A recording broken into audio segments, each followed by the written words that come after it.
ক্লাসের শুরুতেই হচ্ছে কিছু মোটিভেশন দেই, আমার এটা খুব কাজে লাগে। পৃথিবীতে যারা সফল হয়, সফল হওয়ার তো অনেক মূল মন্ত্র থাকে, সফল হওয়ার অনেক ওয়ে থাকতে পারে। তো সফলতার একটা বড় উপায় হচ্ছে যারা আশেপাশের বিভিন্ন ঘটনার দায়কে নিজের কাঁধে নিতে পারে, তাদের সফল হওয়ার চান্সেস অনেক বেশি। এখন প্রশ্ন আসতে পারে, ভাইয়া আশেপাশের দায়কে নিজের কাঁধে নেওয়া মানে আসলে কি? আশেপাশের দায়কে নিজের কাঁধে নেওয়া মানে ফর্সে তোমার বাসায় এখন ইলেকট্রিসিটি নেই, ফর্স ধরো যে নাই, তুমি বলতেই পারো যে ভাই আমার বাসায় কারেন্ট নেই, আমি আজকে পড়বো না, আমার এখন ভাল লাগছে না, আমি পড়বো না। তাহলে তুমি কিন্তু দায়টা নিজের উপরে নিলা না।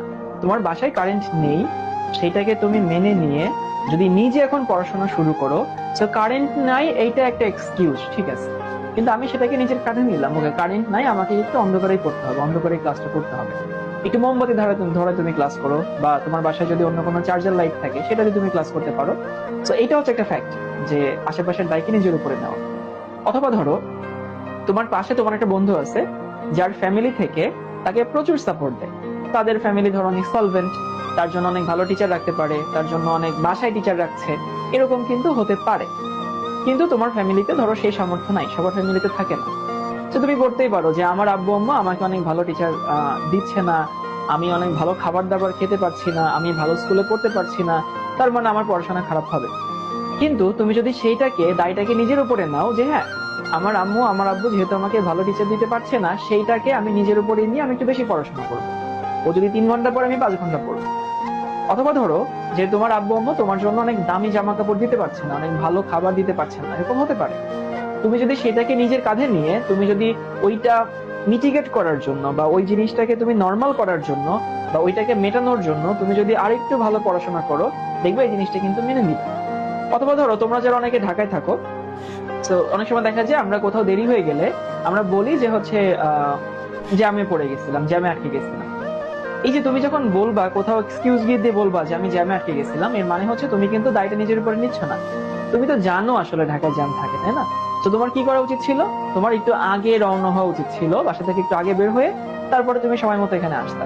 তো তুমি যদি একটু আগে রওনা হইতা, তার মানে কি ঢাকায় যে জ্যাম আছে এটা তুমি জানো, এবং সেইটা মেনে নিয়ে তুমি একটু আগে রওনা হচ্ছ, তার মানে আশেপাশের দায়কে নিজের উপরে নিচ্ছ। তো এটা একটু মনে রাখবা যে লাইফে যারা শাইন করে, এখানে ম্যাক্সিমাম মানুষ এবং বিভিন্ন প্রতিবন্ধকতা আমাদের থাকে, বিভিন্ন লিমিটেশন থাকে, এগুলো কিন্তু আমরা আমাদের হাতে থাকে না আর কি। So আমরা পরিশ্রম দিয়ে ওইটাকে আসলে মিটিগেট করতে পারি। আরেকটু কথা তোমাদেরকে বলি যে ধরো পৃথিবীতে মানুষ শাইন করার পেছনে যে কোনো সেক্টরে 4টা প্যারামিটার আছে। এই 4টা প্যারামিটারের মাধ্যমে মানুষ লাইফে সফল হয় যে কোনো সেক্টরে। একটা হচ্ছে তার মেধা, কিছু মানুষ বাইবর্ন অনেক মেধাবী থাকে। তার পরিশ্রম, পরিশ্রম দিয়ে মানুষ লাইফে শাইন করতে পারে। এরপরে হচ্ছে তার সারাউন্ডিংস বা পরিবেশ, সে কেমন পরিবেশে বড় উঠছে, আশেপাশের মানুষগুলো কেমন, এবং তার ভাগ্য বা সৃষ্টিকর্তার তার উপরে যে রহমত সেটা। এই 4টা জিনিস একটা মানুষ আসলে লাইফে সফল হওয়ার জন্য দরকার। কারণ কিছু কিছু মানুষ আছে বাই বর্ন অনেক মেধাবী, সবাই হয়তো মেধাবী না। আবার কিছু মানুষ অনেক ভালো পরিবেশ পায়, কারণ তার ফ্যামিলি অনেক ভালো সলভেন্ট ফ্যামিলি, ভালো পরিবেশ পাচ্ছে, দূষিত পরিবেশ না, সে ভালো টিচার রাখতে পারছে, এমন হতে পারে। কারো ভাগ্য খুব ভালো, অল্প পরিশ্রম করেও সে ভালো করতে পারছে। কারণ হচ্ছে আহ কারণ তার ভাগ্য ভালো করছে, তার উপরে আল্লাহর রহমত আছে, অনেকের দোয়া আছে। এখন আমাকে একটু বলো তো, এই 4টা প্যারামিটারের মধ্যে একটা মানুষের হাতে কোনটা আছে? বা ধরো আমি যদি হই তাহলে আমার হাতে আসলে কোনটা আছে? প্রথমটা নিশ্চয়ই আমার হাতে নাই। কারণ আমি মেধা, কতটুকু মেধা আমার আছে এটা আমি কখনোই চেঞ্জ করতে পারবো না। আমি বাইবর্ন যতটুকু মেধা নিয়ে জন্মাইছি ওইটাই আমার। আমি পরিবেশটাও চেঞ্জ করতে পারবো না, কারণ আমার আশেপাশে পরিবেশ আমার ফ্যামিলি দিবে, আমার সমাজ দেবে, এখন সেটাও তো আমি চেঞ্জ করতে পারবো না, আমার ভাগ্যটাকেও আমি চেঞ্জ করতে পারবো না।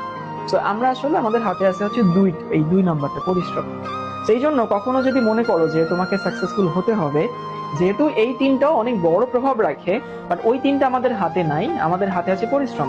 তুমি যে কোনো সেক্টর, তুমি পড়াশোনা করো, তুমি বিজনেস করো, তুমি জব করো, তুমি যাই করো, তুমি যদি পরিশ্রম না করো, সেখানে যদি মেহনত না দাও, সেখানে কি তুমি ভালো করবে না? এই যে কিছুক্ষণ আগে কে জানি বললো কেমিস্ট্রি বোরিং, কেমিস্ট্রি বোরিং কিন্তু পড়তে হয়। এই যে বললাম না, তোমাকে আসলে মেনে নিতে হবে কেমিস্ট্রি বোরিং, বাট পড়তে হবে।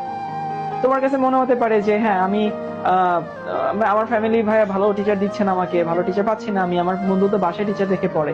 তো ফ্যাক্ট হচ্ছে তোমাকে মেনে নিয়ে তারপরে পরিশ্রম করতে হবে, এই জিনিসগুলো একটু মাথায় রাখবা। সাফল্যের কোনো শর্টকাট নাই, পরিশ্রমের কোনো ওয়ে নাই, ওর কোনো অল্টারনেট নাই। সাফল্য পরিশ্রম দিয়ে আসে। হ্যাঁ, কিছু মানুষের মেধাবী থাকে, এটা খুবই এক্সেপশনাল কেস। কিছু মানুষের পরিবেশ অনেক ভালো থাকে, সেটাও খুবই এক্সেপশনাল কেস। কিছু মানুষের ভাগ্য অনেক ভালো থাকে, সেটাও এক্সেপশনাল কেস। বাট দিন শেষে দেখবা পৃথিবীতে যারা সফল হয়েছে ম্যাক্সিমাম মানুষ আসলে পরিশ্রম ছিল। ওকে।